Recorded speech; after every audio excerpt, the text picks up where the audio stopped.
wabarakatuh. Perkenalkan, nama saya Novita Nurasana dengan NIM 2023143682. Saya dari Prodi Pendidikan Guru Sekolah Dasar Universitas PGRI Palembang, mata kuliah Strategi Belajar dan Mengajar. Dosen pengampu Bapak Yus Fernandes Uzer, Magister Pendidikan. Baiklah, di sini saya akan membuat video pengajaran menggunakan strategi pembelajaran ekspositori dengan media PPT pada pembelajaran IPAS kelas 3 SD dengan materi perubahan wujud benda.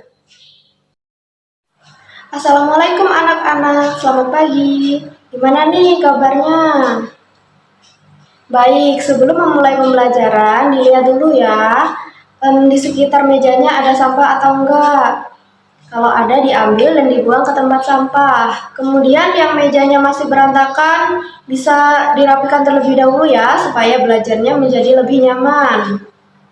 Sebelum memulai pembelajaran, kita berdoa terlebih dahulu ya. Kepada ketua kelas bisa dipimpin doanya.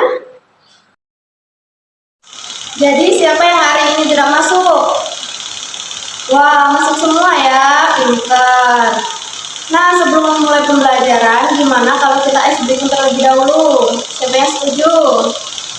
Baik, Ibu contohkan dulu ya. Jadi namanya yaitu tepuk semangat.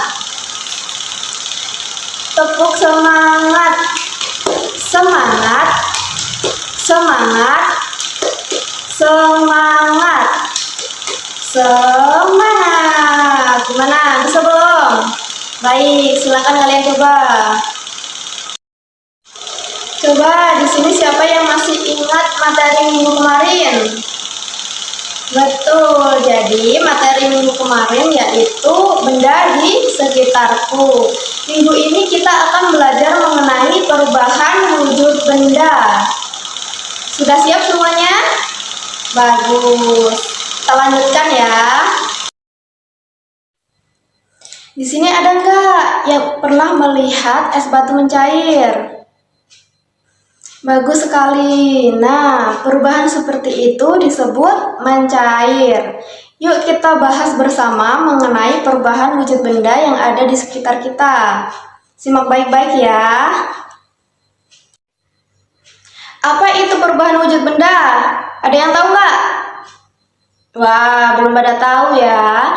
Jadi perubahan wujud benda itu adalah perubahan dari satu bentuk ke bentuk yang lainnya.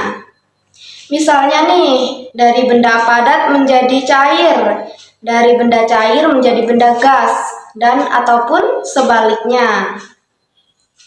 Nah, perubahan wujud benda ini terbagi menjadi dua jenis anak-anak. Yang pertama yaitu yang dapat kembali ke semula dan perubahan yang tidak dapat kembali ke semula.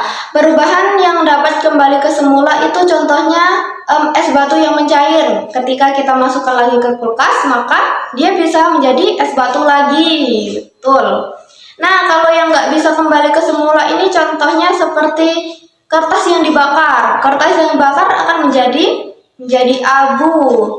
Nah, ketika kertas itu sudah dibakar dan menjadi abu, apakah bisa kembali seperti semula menjadi kertas lagi? Tidak kan? Nah, itu tandanya kertas yang dibakar menjadi abu merupakan perubahan yang tidak dapat kembali seperti semula. Nah, jadi perubahan wujud benda itu terbagi menjadi 6 ya anak-anak. Yang pertama yaitu dari benda padat ke cair atau mencair. Contohnya nih, apa yang terjadi ketika anak-anak membakar lilin? Betul, maka lilin itu akan menjadi cairan atau mencair. Yang kedua yaitu dari benda cair menjadi padat atau membeku. Nah, ini bisa kita lihat ketika kita membuat es batu. Es batu itu awalnya adalah air, dimasukkan ke freezer, maka jadi es batu. Contoh yang ketiga yaitu dari gas ke cair atau mengembun. Siapa di sini yang pernah melihat kaca jendela berair di pagi hari? Nah, itu terjadi karena udara yang dingin di pagi hari berubah menjadi embun.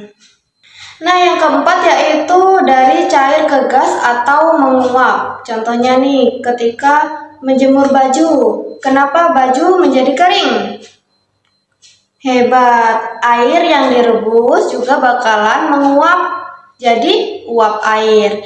Yang kelima yaitu padat ke gas atau menyublim. Contohnya nih, ketika kapur barus di lemari habis karena berubah menjadi gas. Nah, yang keenam yaitu gas ke padat atau mengkristal. Contohnya ketika pembentukan salju atau ketika kita menyemprotkan minyak wangi. Minyak wangi yang di tangan itu akan membentuk butiran-butiran. Itu juga disebut dengan mengkristal. Perubahan wujud benda itu ada banyak macamnya ya. Ada yang bisa kembali seperti semula, ada yang tidak bisa kembali seperti semula. Coba sebutkan lagi jenis-jenis perubahan wujud benda. Bagus. Nah, sekarang kalian amati benda-benda yang ada di rumah. Besok kita cerita lagi ya. Jadi itu tadi materi kita pada hari ini. Coba ada yang bisa menyimpulkan nggak? Bagus. Ibu rasa kalian semua sudah pada paham ya. Semoga apa yang Ibu sampaikan tadi bisa bermanfaat buat kalian semua. Sebelum mengakhiri pembelajaran pada hari ini, untuk ketua kelas bisa dipimpin doanya terlebih dahulu. Nah, nanti kalian kalau pulang langsung pulang ke rumah ya, jangan mampir-mampir. Ibu akhiri, wassalamualaikum warahmatullahi wabarakatuh.